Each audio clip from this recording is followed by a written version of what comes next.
Que pasa to the pack?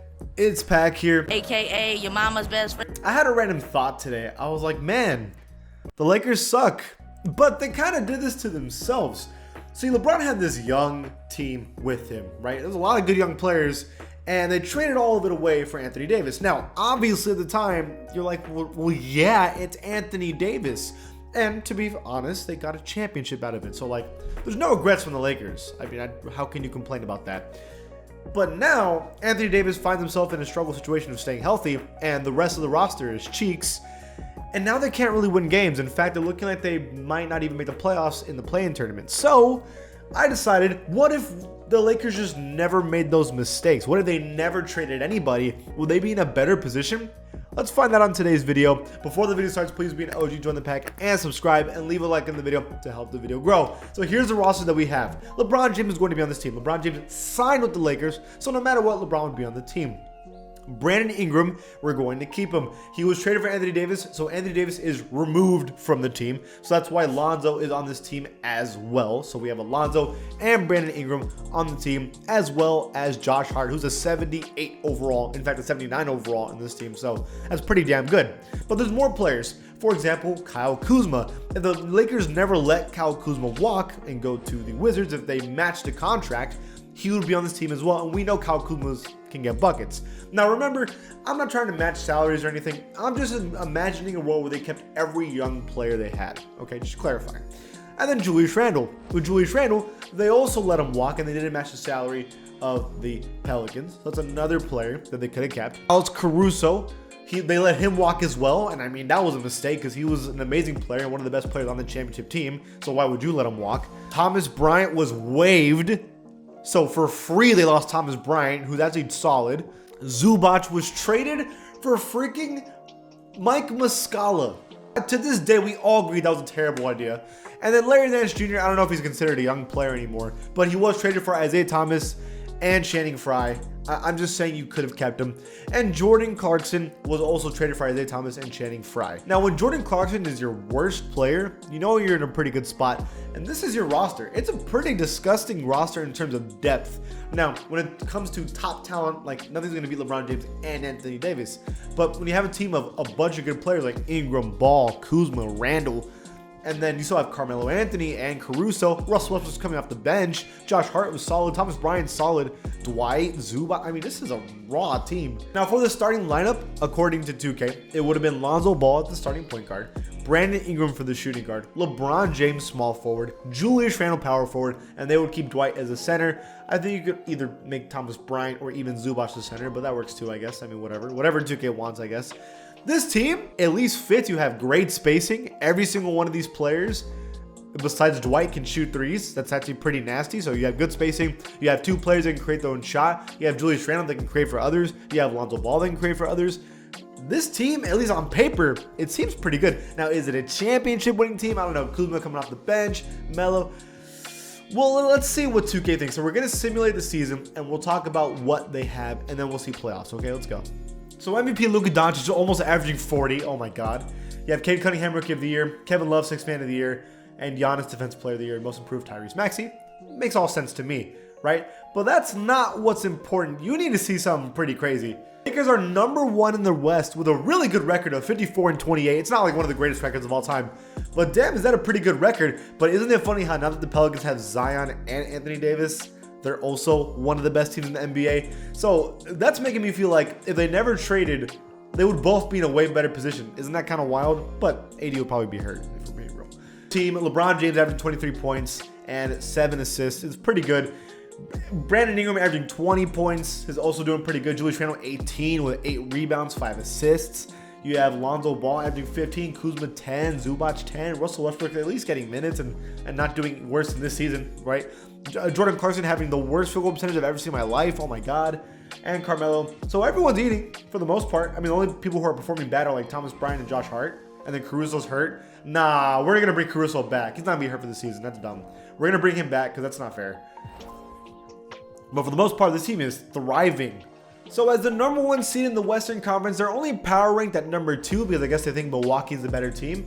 But the Lakers are expected to be one of the best teams in the NBA and have a chance to win a championship. And to be honest with you, that's way better than this season. So it's already a W for the Lakers. The young roster is way better. But we're going to simulate the playoffs. And let's see how the Lakers do. They're playing Minnesota round 1. That's a pretty good team to play round 1. But they should be able to win this easy. In fact, they sweep them, right? But now they got to, all right, now the Lakers got to play the Warriors, and that is not guaranteed anymore. I'm just going to keep that real. Let's simulate the round. It's a close series, but the Lakers win in 7 games. You know, that makes a whole lot of sense, to be honest. Like, the Warriors would be pretty nasty to play against, and that would be solid. That'd be such a cool series, though, to be honest. But okay, we have Lakers, Utah. This one should be pretty easy. In fact, I think it's easier than playing the Warriors. So, I mean, that means the Pelicans lost to the Jazz. So, interesting. But this should be a Lakers win easy. So, we're going to simulate the round. And the Lakers gentlemen sweep them and make it to the finals against the Milwaukee Bucks. So the Bucks repeat finals appearance versus the Lakers, who are young. And, like, I mean, this is already a better situation for the Lakers than they were this season and last season because this team would be healthier and way more deep that would be built around LeBron. And on top of that, you still have this team because everyone's young for 4 or 5 or even 6 years instead of a bunch of old veterans. I'm just saying, Lakers, already this seems like a way better situation than what you were left with. I'm just saying. But okay, let's simulate through the couple games with Simcast. So, game 1 in Milwaukee. Milwaukee is leading by a lot right now. Lakers brought it back, and by the 4th quarter, the Lakers won game 1 by only 4 points. LeBron James and Julius Randle had themselves a pretty good game. Okay, so game 1, Lakers win it. So let's keep going. 2 is still in Milwaukee. Lakers are having the lead for most of the game, but now it's even. Milwaukee's starting to pull away, and it looks like Milwaukee is going to take game 2, right? Yeah, it was a close game. It was only a 3-point game, but Milwaukee takes game 2. So it looks like we're going to have ourselves a pretty close series, at least so far. Game 3, Lakers are dominating at the start, but you know how that goes. You never want to dominate a game at the start because that's like asking to get a comeback on you. But Lakers are dominating for most of the game and kind of destroy the Bucks game 3. That it was in LA, to be fair, so that kind of makes sense. Let's keep going. This is a big game. If Lakers win this game, they're up 3-1 against the Milwaukee Bucks, and that'd be wild. But Giannis, you know, is one of the best players in the NBA, but Lakers are up for the entire time, and Lakers take game 4, and then it's 3-1. Whoa. Now they're going to Milwaukee now, and let's simulate with Simcast, and if it gets to a close game, we're going to watch it. But this has been a pretty crazy series so far. Lakers are looking pretty dominant, though. We're in the 4th quarter. It's a very close game. Let's slow it down. Let's go to the final minute.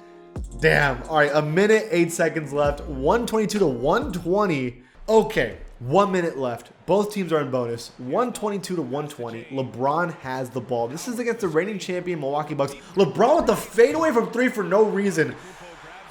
This is why he's not the GOAT. I'm just kidding. I'm kidding. Relax. But, okay, Lonzo on Giannis. There's no way that's going to work. But Julius Randle double teaming. They leave a backdoor cut to Grayson Allen.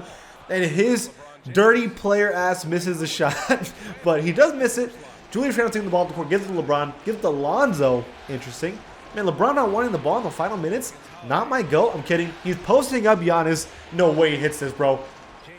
Oh, it's a bad situation. Gives it back to Lonzo. Yeah, that wasn't really the moves. Do not give it to Russell Westbrook here. 3 seconds left. What does he do? LeBron just has to drive it. He's going to miss his shot. Oh, he misses it. 25 seconds left.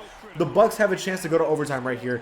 Giannis is trying to take it right at Julius Randle and LeBron. They get double teamed. He does not be able to do it. Screen on Lonzo. LeBron has to cover Jrue Holiday. Jrue Holiday misses it. LeBron plays good defense at the end. But this is LeBron's greatest enemy. I've never seen an animation before.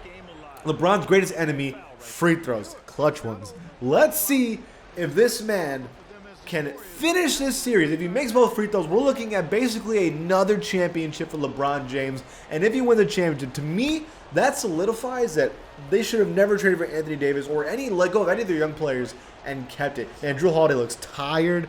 Man, Jrue Holiday missed the layup and then fouls LeBron at the end. That's a shame. But LeBron right here, all he has to do is, well, he probably should make both of them. Boom, LeBron makes the first one, but here it is. This is the important one. Why was Chris Middleton on the floor in the first place? And Grayson Allen's ass was, but whatever. So, here we go. Everything right here. LeBron James has to make this free throw in order to win another championship, to lead the young guys into a championship. Well, does he do it? Oh my God, I want to know. Come on. LeBron shoots it. I thought that was going to miss for a second. The Bucks timeout, but it's not going to matter unless a miracle happens, which it shouldn't. The Bucks have lost this championship. I mean, again, miracles have happened. It could definitely happen, but it's unrealistic. So here we go. They're going to need a hit of 3. I mean, it's not, you don't need a 3, but you kind of do. So you give it to, I mean, you had Pat Connaughton right there. Okay, they give it to Pat Connaughton. Giannis, why the hell would you give it to Giannis for 3? Of course, Giannis missed it. LeBron's about to get fouled here, and this is icing right here. I mean, he's already won it. They've already won it, but damn. Okay, so that's it, man. Basically, I mean, he doesn't even have to hit any, really. So LeBron hits it. Man, LeBron looking clutch right now. That's a face-up, damn right. I'm the GOAT. So right here, LeBron hits this one. He actually misses it. Actually, that's actually even better because he misses it. Now they get 2 more to for sure ice the game now forever.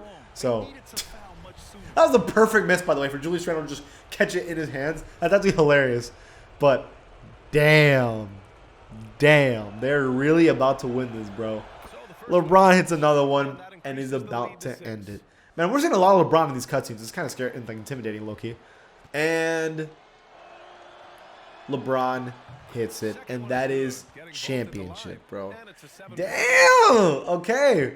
So all this means is that if LeBron and the Lakers had never, ever traded for Anthony Davis, they literally could have won a 3-peat technically because they could have won in the bubble, they could have won in the 2021 season, and now they would have won this 2022 season. So that would have been a 3-peat probably for the Lakers.